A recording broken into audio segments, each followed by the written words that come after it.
जय हिंद साथियों, नमस्कार सभी को। आज विश्व धरोहर विरासत दिवस की सभी को हार्दिक शुभकामनाएं। आज आपको पता होगा, जैसा मुझे तो गजानंद जी सर ने बताया, याद करवाया उन्होंने कि सर आज 18 अप्रैल है और तात्या टोपे का बलिदान दिवस भी है। और इसी दिन 18 अप्रैल 1955 ईस्वी को अल्बर्ट आइंस्टीन की मृत्यु भी हुई। ठीक है, तो ये बातें आज 18 अप्रैल से संबंधित थी। अब आपको यह बताना है कि 18 अप्रैल के दिन कौन सा युद्ध हुआ था 1857 की क्रांति के समय, वो आपको बताना है। और आज हम बात करते हैं महिला एवं बाल अपराध। राजस्थान पुलिस के लिए विशेष ये टॉपिक, जिसमें आज आपके से 25 प्रश्न पूछे जाएंगे और आपको 20 प्रश्न सही करने हैं। आज जिन विद्यार्थियों के नोट्स दिखाए जाएंगे उनका मैं नाम लेता हूं। पहले आपकी स्क्रीन पर पहला प्रश्न। आज हमारे साथ कुछ ज्यादा विद्यार्थी जुड़े हैं। दीपक मीणा सीकर से, ममता वर्मा श्रीगंगानगर, कनवराज बाड़मेर, हेमराज मीणा श्रीगंगानगर, पीराराम बिश्नोई, ताराचंद नागर जयपुर, वकील कुमार बूंदी से, किशोर सिंह नागौर, मीनू सांगरिया और पुखराज नवल जोधपुर से, पवन बिश्नोई सूरतगढ़ से। इतने विद्यार्थी आज जुड़े हैं। तो पहला प्रश्न, शिक्षा का अधिकार कब लागू किया गया? भारत में पूछा है दोस्तों। ये किसमें पूछा है? भारत में कब लागू किया गया? राजस्थान में कब लागू हुआ था सर? ये आपको कमेंट करके बताना है, क्योंकि मैंने नोट्स में ये बताया हुआ है। बिल्कुल आपको मैं बता देता हूं। संविधान के अनुच्छेद 21A में, संविधान के अनुच्छेद 21A में, और अपने कल भी बात करके गए हैं पॉलिटिकल के प्रश्नों की, तो वो ध्यान से उनको देख लेना, वो सभी प्रतियोगी परीक्षाओं के लिए महत्वपूर्ण है। शिक्षा का मौलिक अधिकार है, यानी 21A में, संविधान के अनुच्छेद 21A में शिक्षा का मौलिक अधिकार है। इसे संसद द्वारा 86वां संविधान संशोधन 2002 में पारित किया गया। कब पारित किया गया? 2002 में पारित किया गया। इसमें यह प्रावधान किया गया कि राज्य में 6 से 14 वर्ष की आयु के बच्चों को निःशुल्क शिक्षा प्रदान की जाएगी। क्या प्रावधान है? 6-14 साल का टाबर ने निःशुल्क पढ़ाई करवानी है। ठीक है, और आप बात कब लागू हुई? 1 अप्रैल 2010 को। कब लागू हुई? 1 अप्रैल 2010 को। राजस्थान में कब से लागू हुई थी, यह आपको कमेंट करके बताना है। दूसरा प्रश्न, राष्ट्रीय बाल श्रम नीति किस समिति के आधार पर निर्धारित की गई?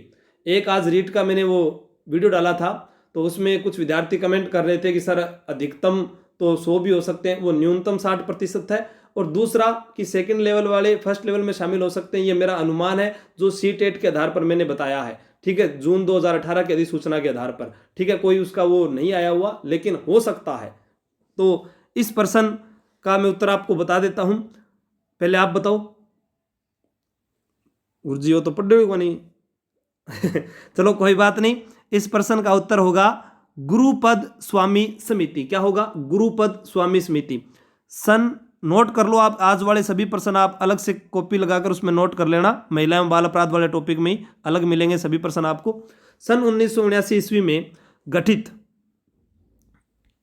गुरुपद स्वामी समिति के आधार पर भारत सरकार द्वारा, इस समिति के आधार पर भारत सरकार द्वारा, सभी वीडियो को शेयर कर दो। राजस्थान पुलिस की तैयारी करने वाले सभी विद्यार्थियों को राजस्थान में यह पहुंच जाना चाहिए आज की तारीख में। भारत सरकार द्वारा अगस्त 1987 में एक राष्ट्रीय बाल श्रम नीति का निर्धारण किया गया। राष्ट्रीय बाल श्रम नीति का, ये देखो यहां लिखा हुआ है, राष्ट्रीय बाल श्रम नीति का निर्धारण किया गया।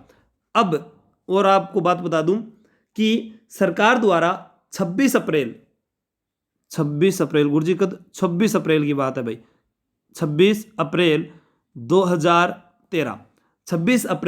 2013 को नई राष्ट्रीय बाल नीति घोषित की गई है। नई राष्ट्रीय बाल नीति घोषित की गई है। और कल सभी 9 बजे तैयार रहना। चौहान वंश का टॉपिक गजानंद जी सर तैयार कर रहे हैं, तो कल वो आप ध्यान रखना, उसके बारे में पढ़ लेना, पहले ही बता दिया है। ठीक है, राष्ट्रीय बाल नीति घोषित की गई है। इसमें 18 वर्ष की जो आयु वाले हैं, 18 वर्ष जिसने आयु प्राप्त कर ली है, उसको क्या माना जाएगा? बालक माना जाएगा। क्या माना जाएगा भाई? बालक माना जाएगा। ठीक है, दूसरी एक चीज और बता देता हूं मैं आपको, इसका उत्तर तो ये हो गया। 12 जून को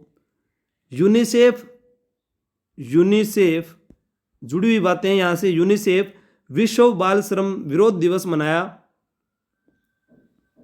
घोषित किया गया। विश्व बाल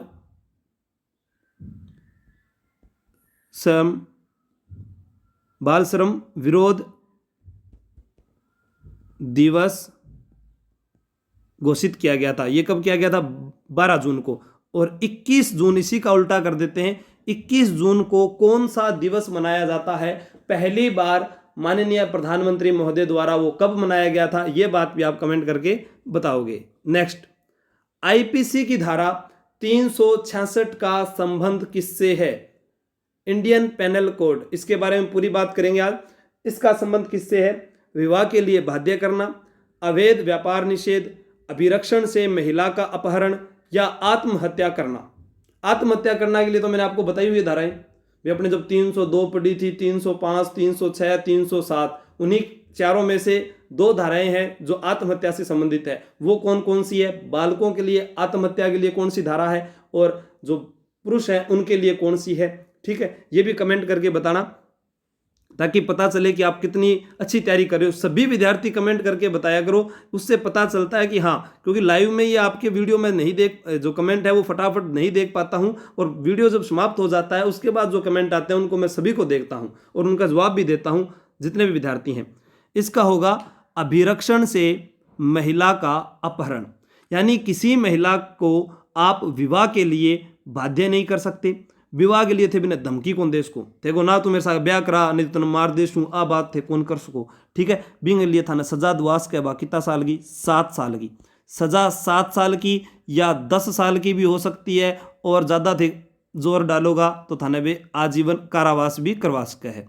ठीक है, तो थार पर डिपेंड करे है कि थे क्यों ब्याह करो ना करो, धमकी दुमकी कौन देनी जरूरी। अवैध व्यापार निषेध, इसमें धारा 370 है भाई, धारा 370। ठीक है, नेक्स्ट, गर्भपात के दौरान महिला की मृत्यु हो जाती है तो किस धारा के तहत कार्यवाही की जाती है? यह मैंने पूरी धाराओं के बारे में बताया, उस वीडियो में भी बताया था। जो पहला महिला एवं बाल अपराध का पहला टेस्ट हुआ उसमें भी बताया है। और आज अगर थे गलती कर दिया तो मेरे हाथ में पेन है, ठीक है, नहीं यूं कुटूंगा।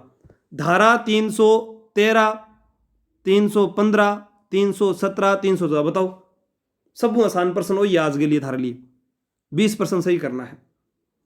देखो, धारा 313 की अगर बात करें तो इसमें है बिना सहमति के गर्भपात करवाना, बिना सहमति के गर्भपात वाली बात जो है वो इसके अंतर्गत है। ठीक है, गर्भपात से 312, 313, 314, 3 तो धाराएं बताई है, तो उत्तर की होसी 314 हो जाए, बिल्कुल सही है सर जी। 317 के अंदर, 317 में क्या बताया गया था कि 12 वर्ष से कम आयु के बच्चे को घर से निष्कासित नहीं कर सकते। कितना साल का टाबर ने? 12 वर्ष से, क्योंकि 6 से 14 वर्ष के बालक को तो अनिवार्य शिक्षा लागू कर रखी है सरकार ने, और थे को कि 12 साल का टाबर ने घरों बाहर निकाल दो। यहाँ कौन सा है भाई, जीवड़ा थर सा गई करता कोई जद, ध्यान रखियो ये बात ने। 12 वर्ष से कम आयु के बालक को, कम आयु वाले बालक को 315 में किया गुरु जी। अरे जब नवजात शिशु का जन्म हो रहा है उसको मतलब नवजात शिशु को जन्म से पहले मृत्यु, ये अपने 315 में, यानी नवजात के जन्म को रोकना 315 में है। तो इस प्रश्न का उत्तर क्या था ये बताओ पहले? धारा 314। ठीक, बिल्कुल सही, बहुत बढ़िया। नेक्स्ट, सती रोकथाम अधिनियम कब पारित किया गया? ये सती प्रथा, ये लिखना भूल गए हमारे जो टेक्निकल टीम के कर्मचारी हैं हेमंत चौहान। सती प्रथा रोकथाम अधिनियम कब पारित किया गया? 1829, 1987, 1822, 1860। गुरुजी, सती प्रथा रोकथाम अधिनियम, बिल्कुल ये मैंने, अगर आपने वीडियो लोक देवियों वाला देखा है ना तो भी मैंने बताया हुआ है। और जब भी कोई ऐसी तारीख आती है जिनके साथ कुछ चीजें जुड़ती है तो मैं हमेशा कोशिश करता हूं कि आपको एक साथ ही बताने की। ठीक है, अब कई तो कमेंट यहाँ करे सर ऐसा प्रश्न खटून ले रहे हो, मान तो मिल रही को नहीं। अरे आपको ऐसे प्रश्न नहीं मिल रहे हैं, मैं कह रहा हूं आपको नहीं मिल रहे हैं, तो वहां पेपर में अगर ऐसे आ गए तो वहां ऐसे बोले वो क्या, जैसे पिछली बार बी पार्ट में हुआ, जी पर्सन कहां से आए हैं, हमारे तो सिलेक्शन ही नहीं हुआ, तो उसको आधार बनाकर बनाए जाते हैं पेपर। देखो यहां इस प्रश्न का उत्तर, पहले मैं 1829 को क्लियर कर देता हूं। 1829 में राजा राम मोहन राय इनके प्रयासों से, राजा राम मोहन राय के प्रयासों से विलियम बेंटिंक ने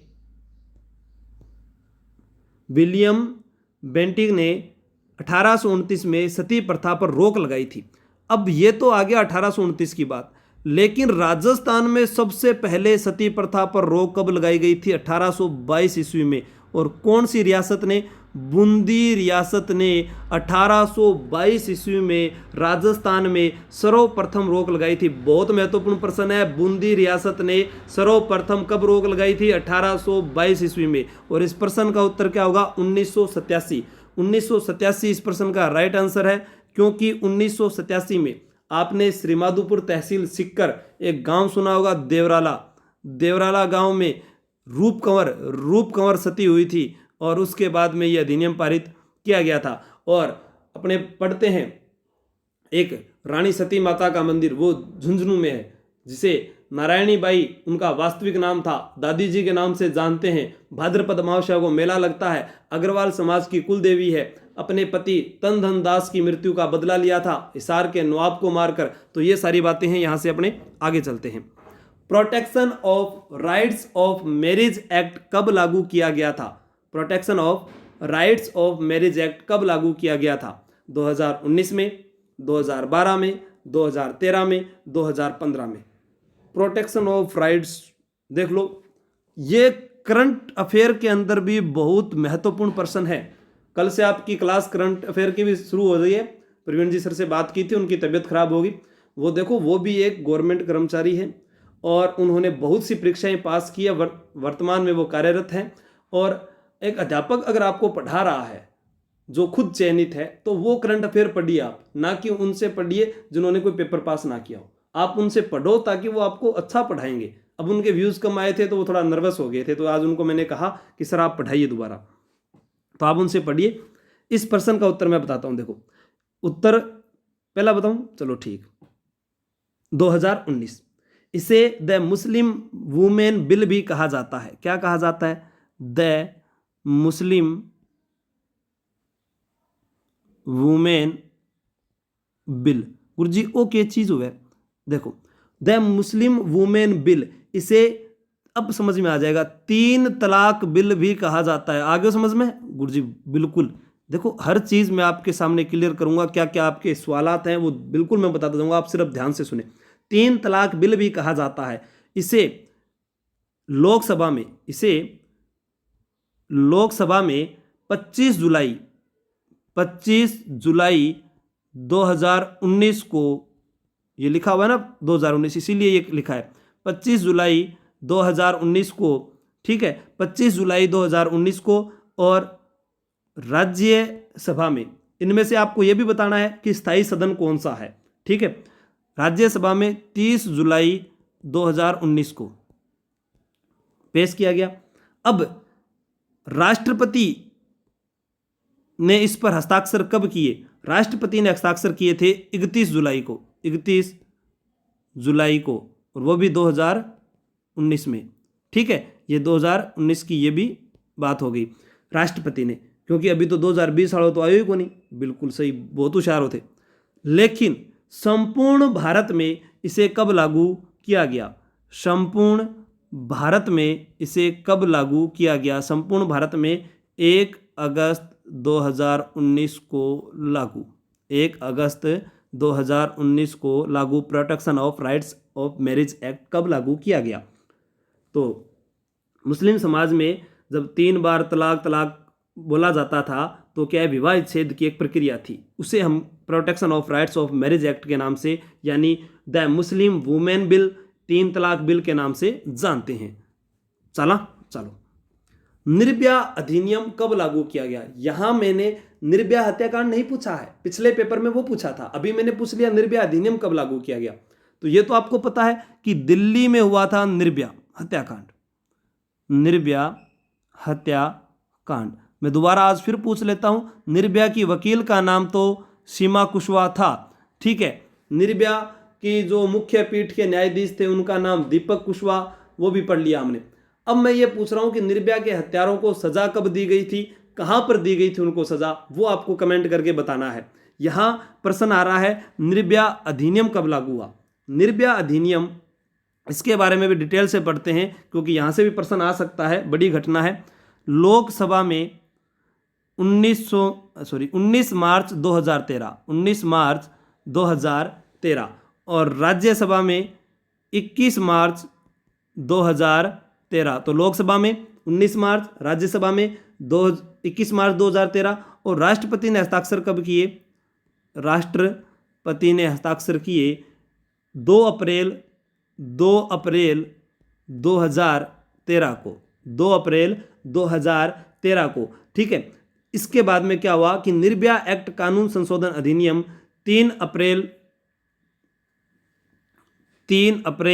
2013 को, राइट आंसर है ये 3 अप्रैल 2013 को, 3 अप्रैल 2013 को संपूर्ण भारत में लागू किया गया।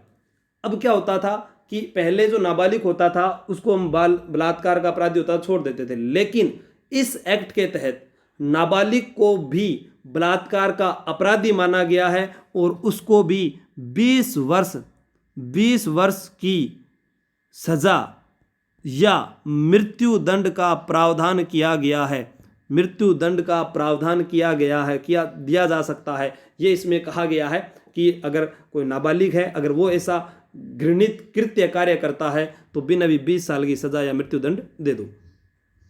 राजस्थान सरकार द्वारा, नेक्स्ट प्रश्न अपना, राजस्थान सरकार द्वारा महिला उत्पीड़न व दहेज जैसे विवादों के निपटारे के लिए निम्नलिखित कौन से स्थान पर अपर जिला न्यायालय की स्थापना नहीं की गई?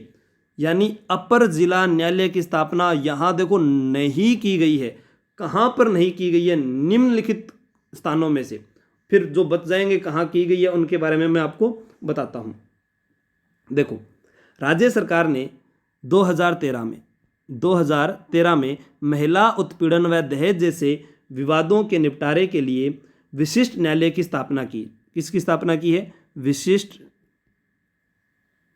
न्यायालय की स्थापना की है। इस विशिष्ट न्यायालय की स्थापना की है। ये कहाँ पर नहीं की गई? कोटा में नहीं की गई है। तो कहाँ की गई है? जयपुर में, बिल्कुल सही। अब तो थे बता देगा, उदयपुर भी, भरतपुर भी, और मैं बता दूँ इनके अलावा जो की गई है वो है जोधपुर और अजमेर, जोधपुर और अजमेर जिला। यानी ये 5 है जिले जहां पर ये विशिष्ट न्यायालय की स्थापना की गई है। नेक्स्ट प्रश्न, आईपीसी की किस धारा के तहत महिला का स्त्री धन वापस मांगा जाता है? यानी कोई महिला जो ससुराल में है और उनके ससुराल वालों ने उसके ऊपर मतलब कि कहा कि और दहेज ले रहा, या बिना परेशान करियो, बिना कुटियो मारियो, भाई यहाँ कहे नहीं मेरे वापस दहेज दे जो और मैं मेरा घर जा रही हूँ, ठीक है, थे दहेज का लोभी मर जाओ थे, बाबा ने रोड़ा कर गया आगी। तो वो महिला स्त्री धन वापस मांग रही है, वो कौन सी धारा के तहत? आई बात मैं थानों समझाना चाह रहे हो, पिछला वीडियो में मैं बतायो, अब फिर बता रही हूँ, दोबारा सुन लीजिए।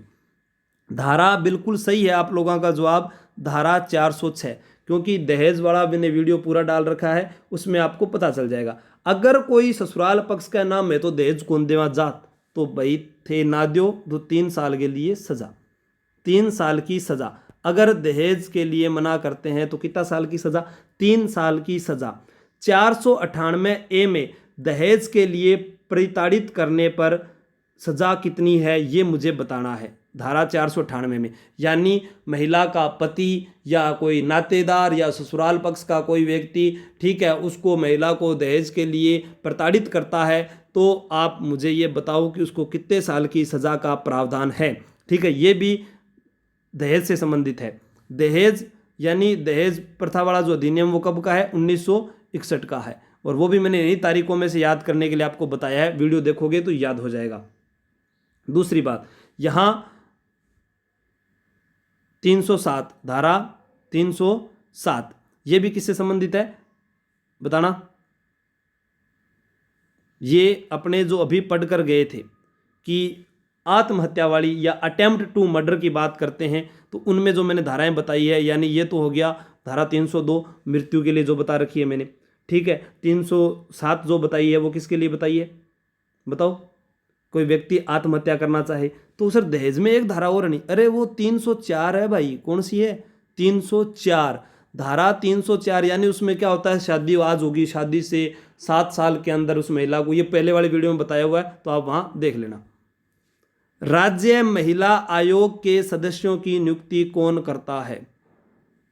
राज्य महिला आयोग के सदस्यों की नियुक्ति राज्यपाल, मुख्यमंत्री, केंद्र सरकार, राज्य एवं बाल विकास मंत्री। राज्य महिला आयोग एक गैर संवैधानिक संस्था है, गैर संवैधानिक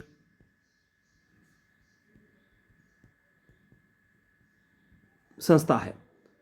इसकी स्थापना 15 मई 1999 को की गई, 15 मई 1999 को की गई। अब आप मुझे ये कमेंट करके बताओ कि राष्ट्रीय महिला आयोग की स्थापना कब की गई? अभी वर्तमान में राज्य महिला आयोग की सदस्य वो अध्यक्ष कौन है भाई? सुमन शर्मा है, रेखा शर्मा है, मन देखो ध्यान को नहीं, मैं भूल गया थे ही, बताओ मन कौन है, ठीक है। और दूसरी बात करते हैं, इसमें कुल 5 सदस्य होते हैं। कितने सदस्य होते हैं? 5 सदस्य होते हैं। राज्य महिला आयोग में कुल सदस्य कितने हैं भाई? 5 सदस्य होते हैं, जिनमें एक तो अध्यक्ष व 3 सदस्य और एक सचिव। अब सर ये सचिव, हाँ सचिव जो होता है वो नोट करके लिखो, सचिव जो होता है वो राज्य सरकार का प्रशासनिक अधिकारी होता है, राज्य सरकार का प्रशासनिक अधिकारी होता है। राज्य सरकार का वो क्या होता है भाई? प्रशासनिक अधिकारी होता है, ये आप नोट कर लेना। और इनकी नियुक्ति जो की जाती है वो राज्य सरकार द्वारा एवं राज्य एवं बाल विकास मंत्री की सिफारिश पर होती है। सचिव की नियुक्ति राज्य सरकार द्वारा या राज्य जो बाल विकास मंत्री है उनकी सिफारिश पर होती है, और ये यहाँ पर सही उत्तर होगा, ठीक है। नेक्स्ट प्रश्न, भारतीय दंड संहिता आईपीसी का निर्माण किसने किया था? हम बात करते हैं आईपीसी की तो 1860 का तारीख आती है, क्या आती है? 1860 की। और हम बात करते हैं 1857 की, तो 1857 की क्रांति के बाद 1858 में आपने पढ़ा होगा जब रानी एलिजाबेथ आई थी, इलाहाबाद दरबार लगाया गया था, उसमें गवर्नर पद को समाप्त कर दिया गया, गवर्नर पद को समाप्त कर दिया गया। और वहाँ पर कौन सा पद रखा गया था भाई? वायसराय का।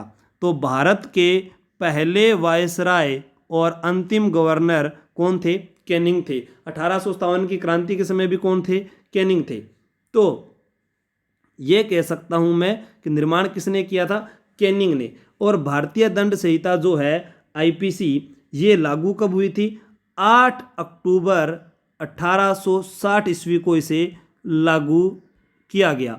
लेकिन भाई कोई व्यक्ति अपराध कर रहा है तो वो अपराध करके बरी हो जा रहा है, उसको कोई सजा ही नहीं मिल रही, ये किसके कहने पर? तो ये किसके कहने पर? ये भारतीय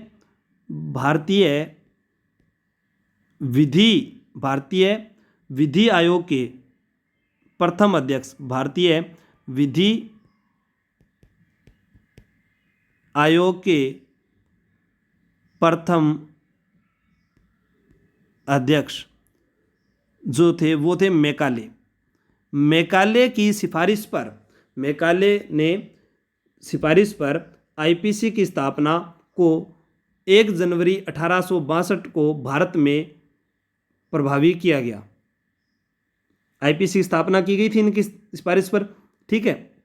वायसराय कैनिंग और मैकाले की सिफारिश हो गई। भारत में कब प्रभावी हुई? 1 जनवरी 1862 को, 1 जनवरी 1862 को भारत में प्रभावी इंडियन पेनल कोड, भारतीय दंड संहिता। उस समय तत्कालीन वायसराय 1860 में, कैनिंग 8 अक्टूबर 1860 को लागू, प्रभावी 1 जनवरी 1862 में। दोनों चीज़ों को ध्यान रखना है। अब एक चीज़ इसमें और खास होती है कि सज़ा हम देते हैं, मान लो कि मैंने कोई गुनाह किया, मुझे सज़ा मिली इस एक्ट के तहत, लेकिन भारतीय दंड संहिता किस पर लागू नहीं होती है, वो ये सेना पर लागू नहीं होती है। ये मोस्ट बात है, भारतीय दंड संहिता भारतीय सेना पर लागू नहीं होती है, भारतीय सेना पर लागू नहीं होती है, क्योंकि भारतीय सेना का अपना अलग कानून है, अपना अलग कानून है। तो ये बात भी आपको नोट रखनी है दोस्तों, ठीक है। नेक्स्ट, किसी बालक की आयु के संबंध में बाल श्रम अधिनियम किस धारा में किए गए हैं। अब ये बाल श्रम वाला आप टॉपिक पढ़ोगे तो आपको पता चल जाएगा कि किसी बालक की आयु के संबंध में बाल श्रम अधिनियम किस धारा में किए गए हैं। धारा 10, 11, 12, 13। देखो गजानंद जी सर ने एक लाइन कही थी आप लोगों को सुनाने के लिए, वो मैं आपको बताता हूँ।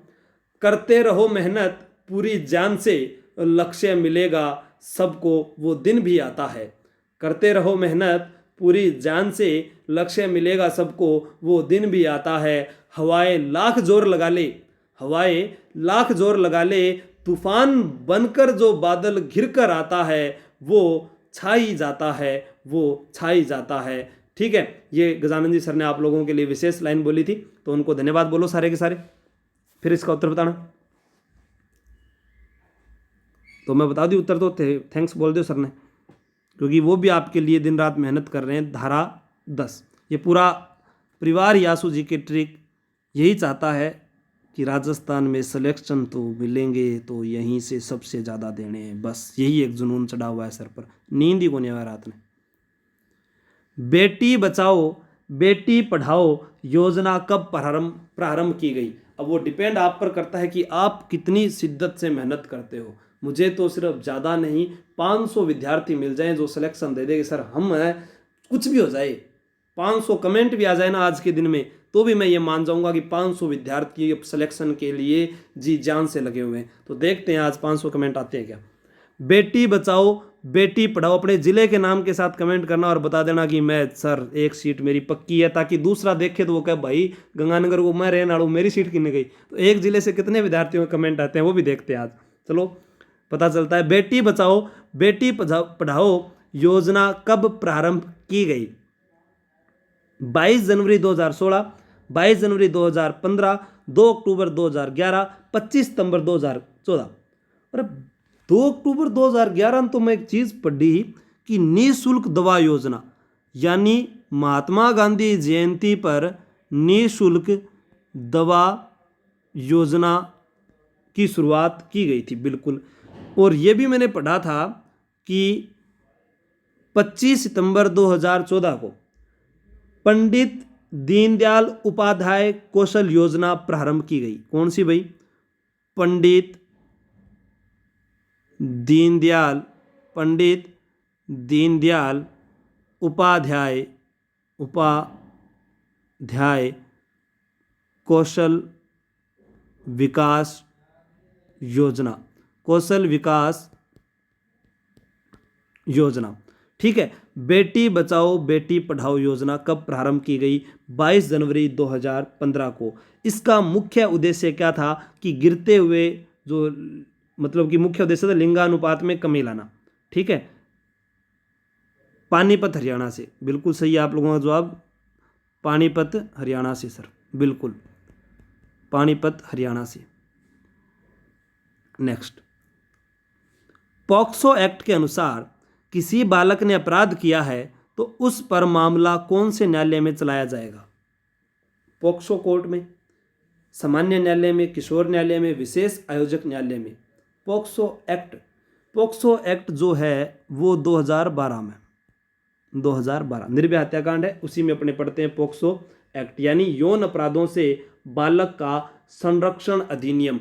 यौन अपराधों से बालक का संरक्षण अधिनियम कौन सा है? पॉक्सो एक्ट है। इसका उत्तर बिल्कुल सही जवाब है आप लोगों का किशोर न्यायालय।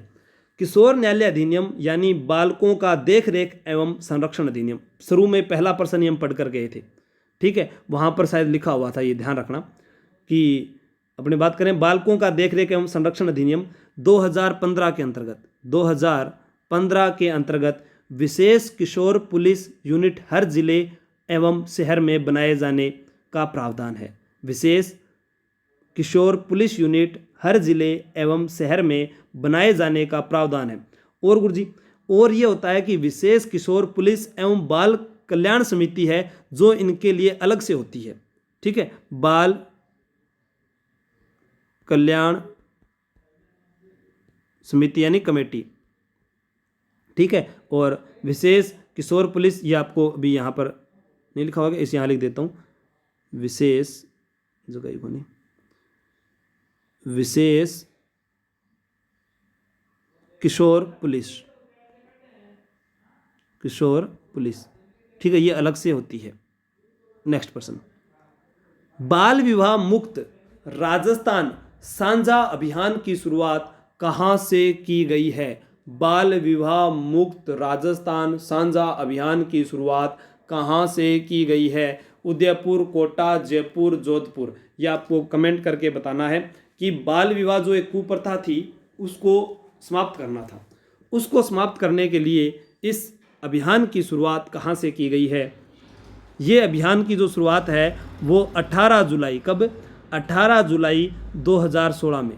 कब की गई भाई? 18 जुलाई 2016 में। एक चीज़ और बता देता हूँ, 18 जुलाई आ गया, 18 जुलाई 1918 में नेल्सन मंडेला का जन्मदिन होता है। 18 जुलाई को नेल्सन मंडेला का, ठीक है। 11 जुलाई को जनसंख्या दिवस होता है, 12 जुलाई को मलाला यूसुफजई दिवस होता है, 1 जुलाई को डॉक्टर्स डे होता है, 1 जुलाई को ही दहेज निषेध अधिनियम की बात करते, बहुत सारी बातें थे, जोड़े रखूँगा। अब यहाँ फिर 11 जुलाई 1301 की बात करें तो रणथंभौर में साका भी होता है। तो जितना अपना दिमाग पर जोर डालेंगे वो बातें बार बार याद आएगी। सर ये प्रश्न को उत्तर बता दियो थे, लियो जयपुर, ठीक है, कौन बताऊँ एक्स्ट्रा बात है। संरक्षण अधिकारी की नियुक्ति कौन करता है? यानी प्रोटेक्शन ऑफिसर, जिसकी हम बात करके गए थे, घरेलू हिंसा संरक्षण अधिनियम 2005 जो 26 अक्टूबर 2006 को लागू हुआ, उसकी अपने यहाँ बात करके गए हैं, जिसमें 5 अध्याय थे, 37 धाराएं थी, पूरा वीडियो मैंने डाला हुआ है। उसमें क्या होता है कि जो धारा 4 है उसमें घरेलू हिंसा में संरक्षण अधिकारी को रिपोर्ट दी जाती है, ये हमने पढ़ा था। तो वो किसके द्वारा नियुक्त होता है भाई? केंद्र सरकार, राज्य सरकार? बिल्कुल थारा उत्तर सही है, राज्य सरकार होगा, क्योंकि मैंने बताया कि प्रत्येक राज्य का कर्तव्य है, ठीक है, प्रत्येक जिले एवं क्षेत्र में इसको नियुक्त किया जाता है। संरक्षण अधिकारी की नियुक्ति धारा कौन सी में भाई? उसकी नियुक्ति कौन सी धारा में बताई गई है? कमेंट करके बताना। यह आ गया, घरेलू हिंसा अधिनियम के मामले कितने माह में निस्तारण का प्रावधान है? घरेलू हिंसा अधिनियम के मामले कितने माह में निस्तारण का प्रावधान है? 6 माह, 4 माह, 2 माह, 1 माह। एक इसमें पढ़ते हैं घरेलू हिंसा संरक्षण अधिनियम में धारा 12। एक इसमें महत्वपूर्ण धारा पढ़ते हैं धारा 16, और घरेलू हिंसा की परिभाषा धारा 3 में। 16 में बंद कमरे में सुनवाई, धारा 3 में घरेलू हिंसा की परिभाषा, और धारा 12 में मजिस्ट्रेट को मतलब कि पता चलता है, उसके बाद में वो 3 दिन के अंदर सुनवाई करता है और 60 दिन में वो निपटारा करने की बात करता है, ठीक है। कितने माह में निस्तारण का प्रावधान होता है? लास्ट 6 माह का। विशाखावाद शब्द किससे संबंधित है?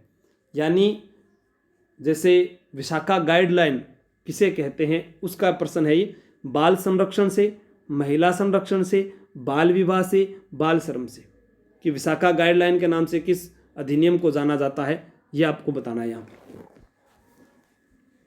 तो मैं आपको देखो बताता हूँ। एक केस हुआ था विशाखा बनाम राजस्थान सरकार, विशाखा बनाम राजस्थान सरकार 1997। इसमें क्या हुआ कि राजस्थान में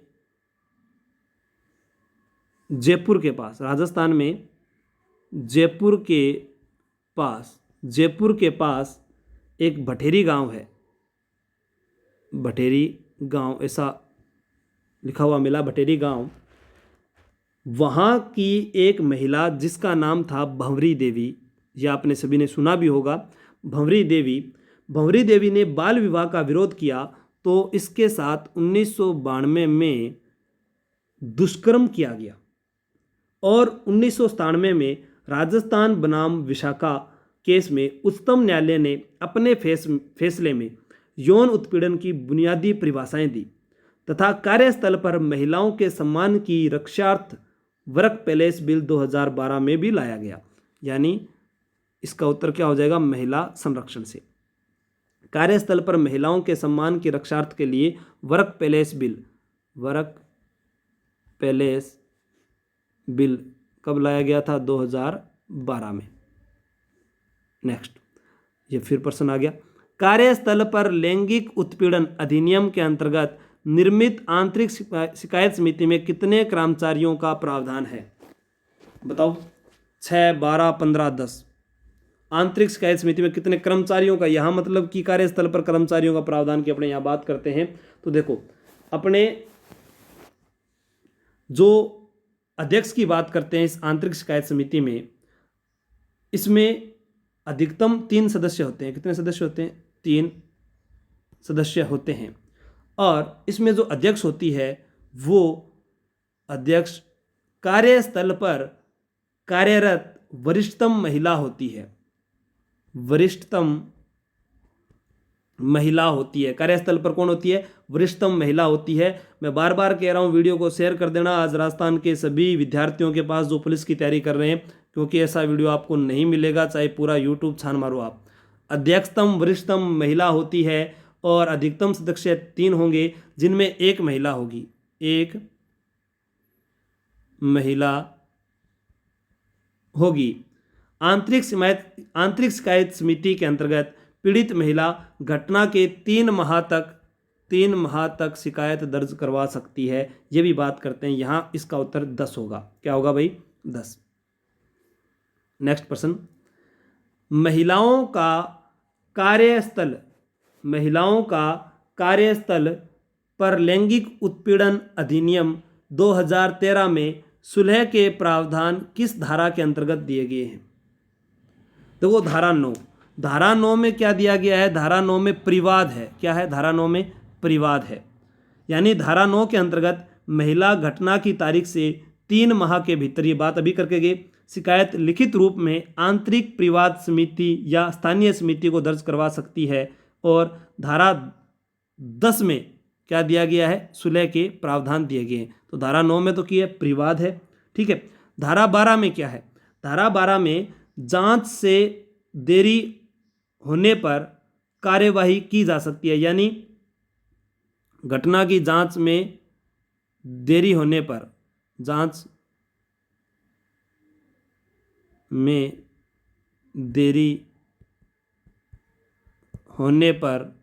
कार्यवाही की जा सकती है। और धारा 13 में जांच रिपोर्ट है। धारा 13 में क्या है?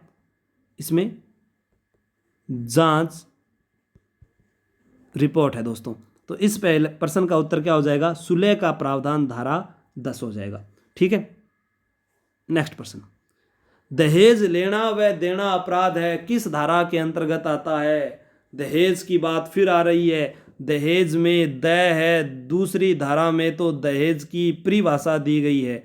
दूसरी धारा में तो दहेज की परिभाषा दी गई है। 4 को अचार बोलो, 4 को अचार बोलो। अचार डालोगे क्या दहेज का? यानी दहेज के लिए मांग करना, वो किस में है? दहेज धारा 4 में, यानी मांग करना। ठीक है। और धारा 304 भी जो पहले अभी बताकर गया था मैं, वो 7 साल की सजा वाली 304, वो भी बताना भूल गया वहाँ, यहाँ अपने नोट कर लेना। ठीक है। तो इसका उत्तर क्या हो जाएगा? धारा 3, क्योंकि दहेज लेना व देना अपराध ए में भी 3 है, अठे भी 3 है, तो धारा 3 के अंतर्गत अपराध हो जाएगा। धारा 2 में दहेज की परिभाषा है।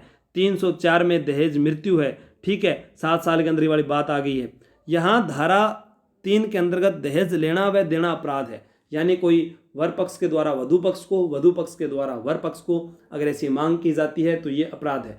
आप ये बताओ कि इस धारा 3 के अंतर्गत कितना जुर्माना, कितनी सजा होती है, ये कमेंट करके बताना। मैं भूल गया।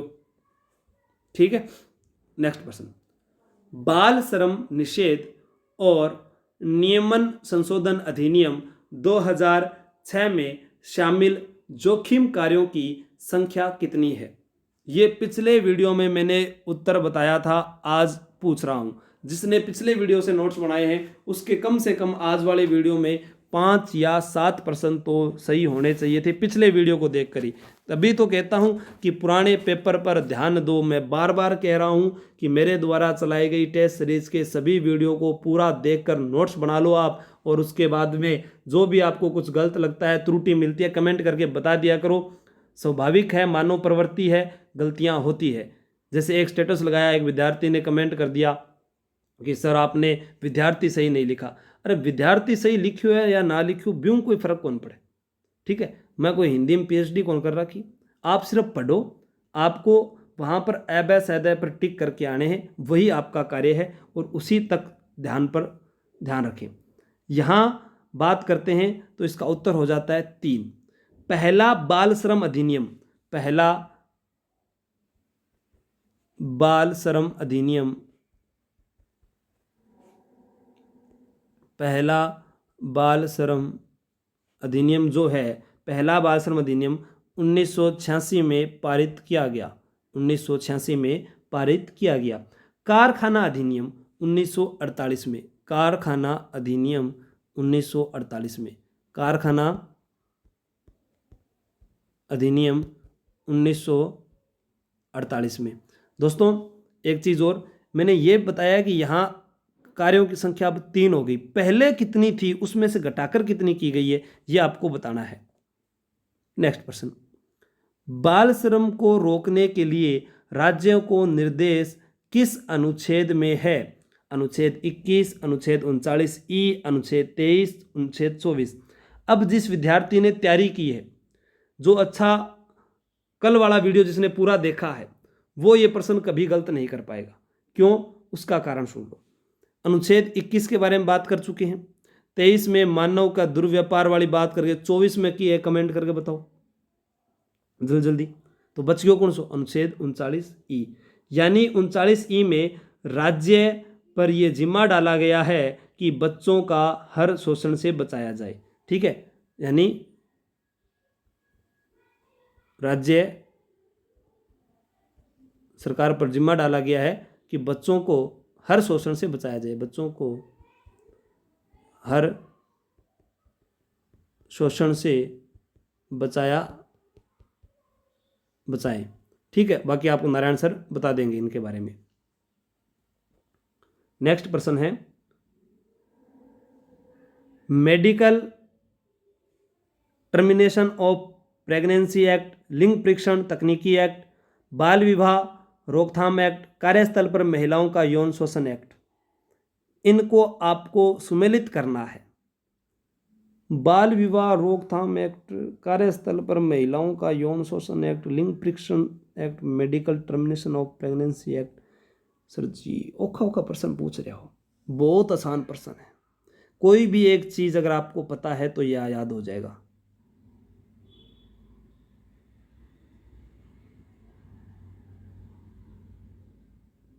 बिल्कुल याद हो जाएगा ये। बताओ, देखो बाल विवाह रोकथाम एक्ट 2006 में वो याद है, कार्यस्थल पर महिलाओं का यौन शोषण एक्ट अभी बात करके कि यहाँ 2013 की, तो 4-3 तो इनमें भी है, 4-3 इनमें भी है। वो तो कौन जच्चो गुरु जी, 2-3 पहला वो 2 तो दूसरा वो 3 हो कौन सा है, क्योंकि 3 तो 8 हो गयो, तो ये हो जाएगा इस प्रकार और ये हो जाएगा इस प्रकार। तो ये उत्तर बिल्कुल सही है, 1 नंबर। ठीक है ना, इस प्रकार से आपको देखना, जो आपको आसान लगे सबसे पहले उसको देखो। नेक्स्ट प्रश्न, पोक्सो अधिनियम की धारा 5 का संबंध किससे है? शिकायत के दौरान बच्चे का अधिकार, बच्चे का इलाज, मेडिकल जांच और पुलिस के सामने बयान। बताओ, धारा 5 का संबंध पोक्सो अधिनियम 2012 की बात करते हैं। देखो पोक्सो अधिनियम, इस अधिनियम की धारा 19 के अंतर्गत, धारा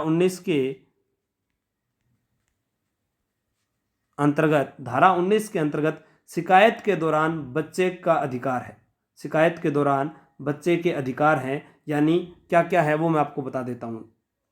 सबूत इकट्ठा करने के लिए मेडिकल जांच, यानी ये तो इसमें आ गया धारा 19 में। मेडिकल जांच जो है वो धारा 27 में है। मेडिकल जांच किस में? धारा 27 में है। पुलिस के सामने बयान धारा 16 में है।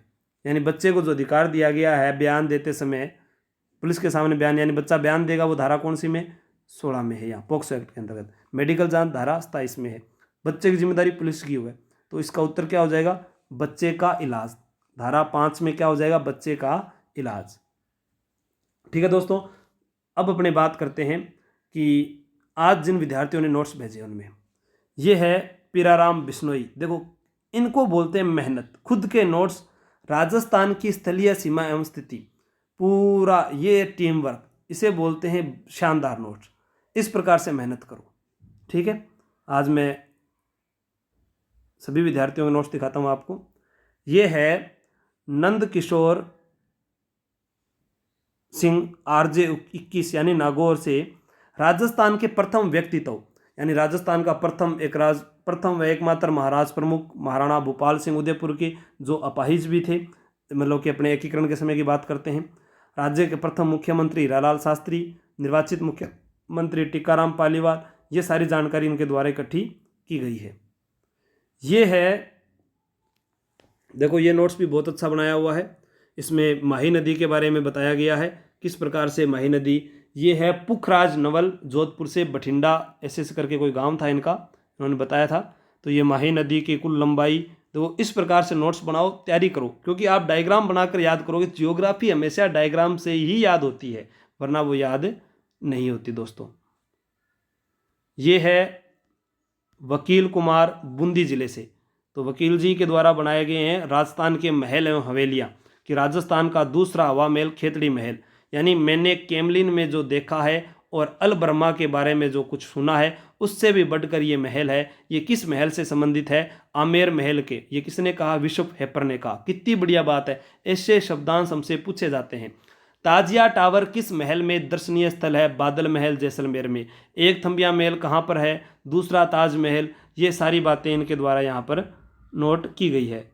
जैसे पिछले पेपर में पूछा गया था दानचंद चोपड़ा की हवेली चूरू में।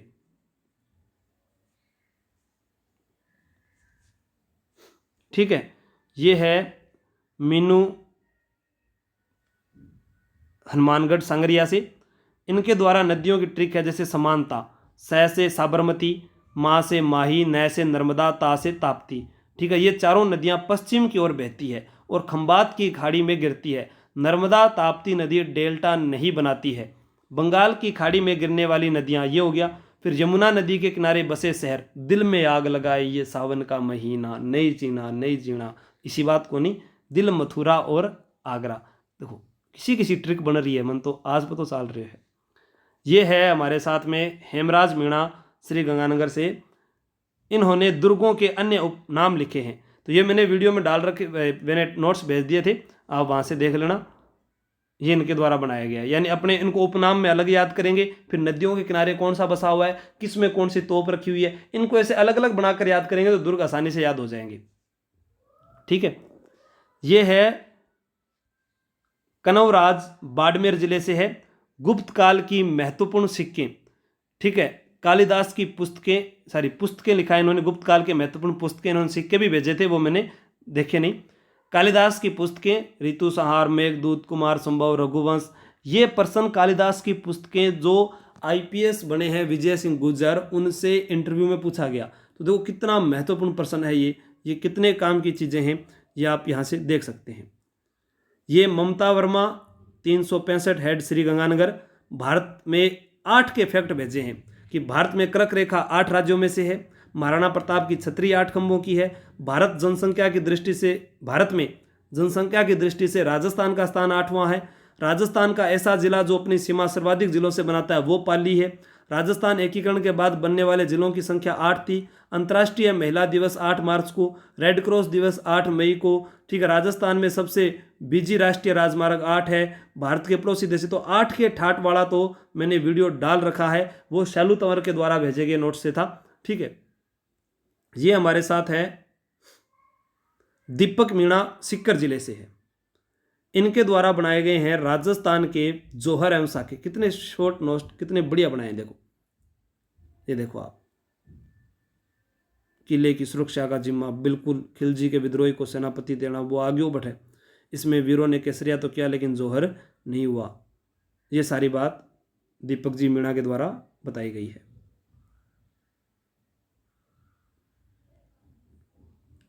ये है ताराचंद नागर, फुलेरा, जयपुर। राजस्थान के विभिन्न क्षेत्रों के भौगोलिक उपनाम। राजस्थान पुलिस 2013 में यहां से प्रश्न पूछा गया।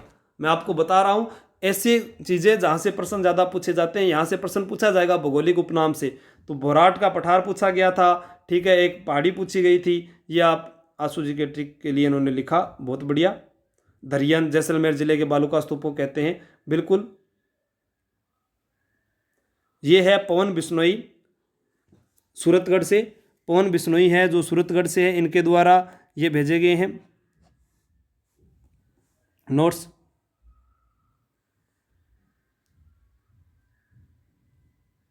और एक विद्यार्थी और थे जिनके नोट्स रह गए, इनमें से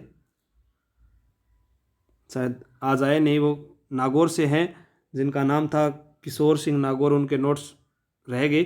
चलो नेक्स्ट वीडियो में दिखा देंगे किशोर सिंह जी आपके नोट्स।